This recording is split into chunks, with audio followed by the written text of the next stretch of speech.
Russia ও বেলারুশের যৌথ সামরিক মহড়া জাপাদ 2025 12 সেপ্টেম্বর থেকে শুরু হয়ে আজ 16 সেপ্টেম্বর পর্যন্ত চলেছে, যা পূর্ব ইউরোপে রাজনৈতিক ও সামরিক উত্তেজনার মধ্যেই অনুষ্ঠিত হয়েছে। এবারের মহড়ায় অংশ নিয়েছে প্রায় 7,000 সেনা, যার মধ্যে 6,000 বেলারুশিয়ান এবং বাকিরা রাশিয়ান বাহিনীর সদস্য। মহড়াটি অনুষ্ঠিত হয়েছে বেলারুশের বরিসভ ও গ্রোডন অঞ্চলে, পাশাপাশি রাশিয়ার পশ্চিমাঞ্চল ও বারেন্স সাগরে।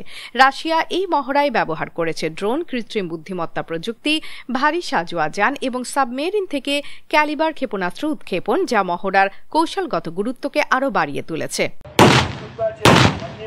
যদিও রাশিয়া ও বেলারুশ মহড়াটিকে প্রতিরক্ষামূলক বলে দাবি করেছে, পশ্চিমা দেশগুলো বিশেষ করে পোল্যান্ড, লিথুয়ানিয়া ও লাটভিয়া এটিকে হুমকি হিসেবে দেখছে।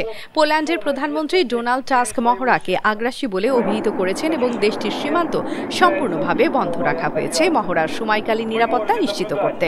রোমানিয়া অভিযোগ করেছে রাশিয়ার ড্রোন তাদের আকাশসীমা লঙ্ঘন করেছে, আর যুক্তরাজ্য পোল্যান্ডে বিমান প্রতিরক্ষা মিশন চালু করেছে। ইউক্রেনের প্রেসিডেন্ট ভলোদিমির জেলেনস্কিও সতর্ক করেছেন যে এই মহড়ার উদ্দেশ্য শুধুমাত্র প্রতিরক্ষা নয়, বরং এটি ইউক্রেন ও পশ্চিমা দেশগুলোর প্রতি একটি শক্ত বার্তা।